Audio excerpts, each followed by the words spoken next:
श्री राधे प्रणिपात। आज का एक परम सुंदर विषय, परम विलक्षण संत स्वामी श्री कृष्णानंद जी महाराज, कृष्णदास जी महाराज, उनका बहुत ही सुंदर चरित्र, एक बहुत ही विलक्षण संत। वे एक समय वृंदावन में बाजार में कुछ सामग्री प्रभु को अर्पित करने के लिए कोई वस्तु लेने गए, और महाराज इतने विलक्षण संत की नाम की सेवा इतने अभूतपूर्व ढंग से करते थे महाराज कि पूरे वृंदावन में एक नाम की अलग सी सुगंध का अनुभव आप कर सकते थे। उस समय के लोगों ने का कहना है कि इतना विलक्षण उनका भजन होता था कि अपने आप मंत्र मुग्ध होकर और लोग खींचे चले आते थे। जैसे एक मृग अपनी कस्तूरी की सुबास में खींचा चला आता है ना, वैसे।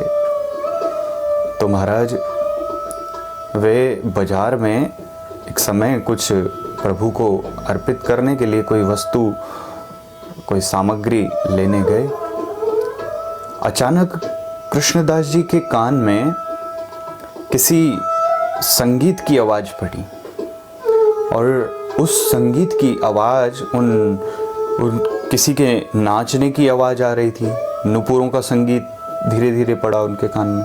तो जैसे ही ये संगीत पड़ा तो महाराज उस संगीत की लहरी के पीछे, जैसे मृग लहरी के पीछे भागता है, उस कस्तूरी की उस सुभाष के पीछे भागता है, वैसे ही धीरे धीरे चलते चलते कृष्णदास जी उस संगीत का, जहाँ से वो उद्गम हो रहा था, उस लहरी के पास सन्मुख जाकर पहुँच गए। महाराज जैसे ही पहुँचे तो क्या देखते हैं कि जिस जगह जाने में एक सामान्य व्यक्ति भी अपनी शोभा, अपने सम्मान का अनादर समझता था, सम्मान का हनन समझता था, उस जगह जाकर वो पहुंच गए। और वो संगीत, वो नृत्य का संगीत, वो नुपुरों की ध्वनि जहाँ से उद्गम हो रही थी, वो कोई और नहीं, वहाँ पर एक वेश्या निवास करती थी, एक वारांगना वहाँ निवास करती थी। अब महाराज जैसे ही गए तो एक टक लगाकर और देखने लगे। लेकिन जब भी संत देखता है तो उसकी दृष्टि कुछ और होती है। कृष्णदास जी ने भोग के लिए उसको नहीं देखा, योग के लिए, योग की दृष्टि से उसको देखा, भोग की दृष्टि से नहीं। सामान्य व्यक्ति, सामान्य जीव उस वारांगना को भोग की वस्तु समझकर भोग की दृष्टि से देखता था, लेकिन यहाँ कृष्णदास जी ने उस वारांगना को योग की दृष्टि से निहारा। और महाराज निहारते निहारते वो भी और अच्छे से नर्तन करने लगी कि कोई अच्छा सा सेठ हम जान पड़ता है। तो अपनी कमर से एक कमोरी निकाली और स्वर्ण मुद्राओं से भरी हुई पोटली उस नर्तकी के सामने रख दी। और कृष्णदास जी बोले कि ये लो, और कल रात के समय, रात्रि में तुम मेरे पास चली आना। अब महाराज ये सुनकर और वो वारांगना कुछ नहीं बोल पाई, और उसने कोई सवाल नहीं किया कि ठीक है। वो सोची कि बहुत बड़ा कोई सेठ होगा, बड़ा धनी आदमी है, तो बोली कि चली तो आऊंगी, पर किसके लिए? तो कि बोले, कृष्णदास जी बोले कि ना ना ना ना, मेरे लिए नहीं, मेरे स्वामी के लिए। ये जो तुम नर्तन और गायन करती हो, इस सेवा को मेरे स्वामी के लिए करना, और एक बार उनके लिए कर दोगी तो फिर ये इस संसार के लिए तुम्हें नहीं करना पड़ेगा। महाराज वो वारांगना, वो वेश्या सोचने लगी कि जिस स्वामी का सेवक इतना विलक्षण है, वो स्वामी कितना धनवान होगा, क्या बादशाहत होगी उसकी। तो कोई प्रश्न नहीं किया, सिर्फ यही प्रश्न किया था और चले गए कृष्णदास जी। और इधर महाराज जगत में बड़ी, जगत के लोगों की तो दृष्टि अनोखी ही होती है, तो महाराज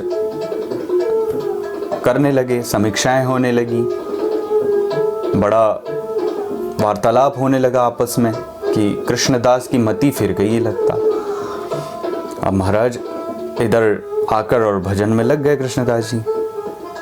अगले दिन जैसे ही रात्रि हुई तो वो वारांगना, वो वेश्या अपने निवास स्थान से चली और बढ़िया से सज धज कर और चली और आई और कृष्णदास जी के समीप आ पहुंची, आकर प्रणाम किया। अब महाराज जैसे ही प्रणाम किया तो कृष्णदास जी बिना किसी जगत के लोग क्या कहेंगे, जगत लज्जा के, बिना किसी जग वाले की परवाह किए बगैर, किसी संसार की परवाह के बगैर वो उस वारांगना का हाथ पकड़कर और अपने संग रथ में बिठाकर और ठाकुर जी के मंदिर के समीप ला पहुंचे। अब महाराज वहीं सामने पास में जमुना का किनारा, जमुना जी में नृत्य, उस वारांगना को जमुना जी में स्नान कराया और बोले कि जाओ अब सुंदर वस्त्र पहनकर और भीतर आओ। तो वो वारांगना भी सोचे कि कैसा ऐसा अद्भुत कोई बादशाह जान पड़ता है, परंतु मैं जहाँ रहती हूँ वहाँ तो ऐसा कोई बादशाह नहीं दिखा, लेकिन आज तक मेरी ऐसी भेंट नहीं हुई ऐसे बादशाह से, लेकिन ये कैसा अद्भुत विलक्षण है। तो जैसे ही इधर से पट खोला तो फिर कुछ न कुछ भाव समझ में आया, दृष्टिगोचर हुआ कि लगता है आज स्वयं, और ये भी एक संत की दृष्टि की कृपा थी, सिर्फ एक नज़र का सवाल था संत की, कि जो जहाँ एक सामान्य जीव के जाने की औकात नहीं, सामर्थ्य नहीं, वहाँ एक वेश्या, एक वारांगना जा पहुंची। और महाराज जैसे ही पहुंची तो अब भगवान भी बड़े अद्भुत हैं, प्रभु कैसे भक्त की लाई हुई भेंट को स्वीकार ना करें, कैसे अस्वीकार कर दें। तो जैसे ही पर्दा खुला, पट खुला, तो श्याम सुंदर को देखकर और वो वेश्या का रोम रोम पुलकित हो गया और बड़े मंद मंद मुस्काते हुए प्रभु की मानो मुस्कान में और 1000 गुना नहीं, लाख गुना नहीं, करोड़ों गुना वृद्धि हो गई हो।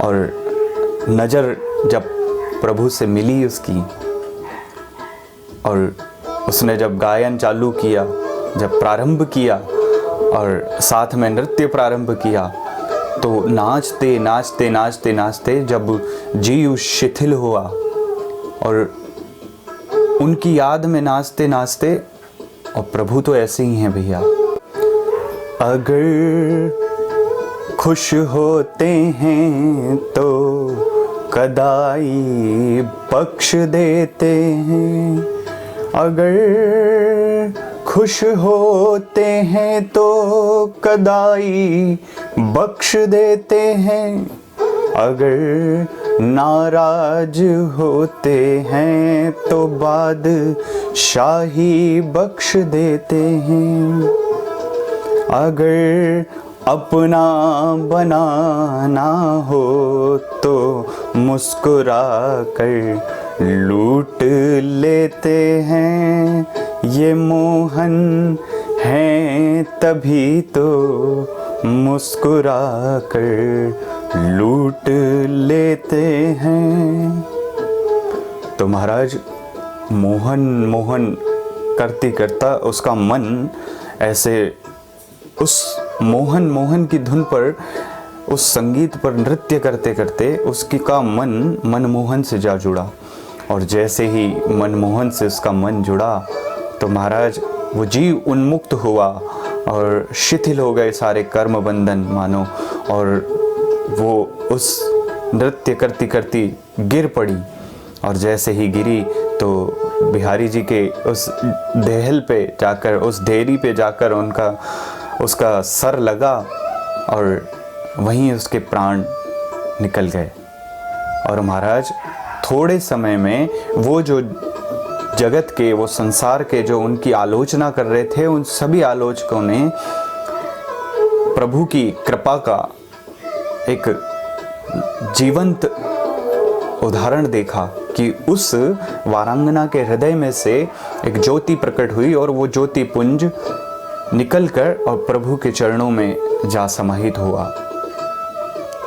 तो कहने का अभिप्राय मूल में एक संत की दृष्टि, एक संत की कृपा, एक महान तपस्वी योगी संत की, सिद्ध संत की कानों में जब उस वारांगना का नृत्य पड़ा, तो जो आज तक वो जो विद्या जगत को, संसार को खुश करने में और उनको आनंद करने में लगाती थी, वो एक सही राह पर चल पड़ी और वो विद्या एक बार सिर्फ प्रभु के लिए समर्पित हुई और प्रभु ने उस भक्त की लाई हुई उस भेंट को अंगीकार किया, उसको स्वीकार किया।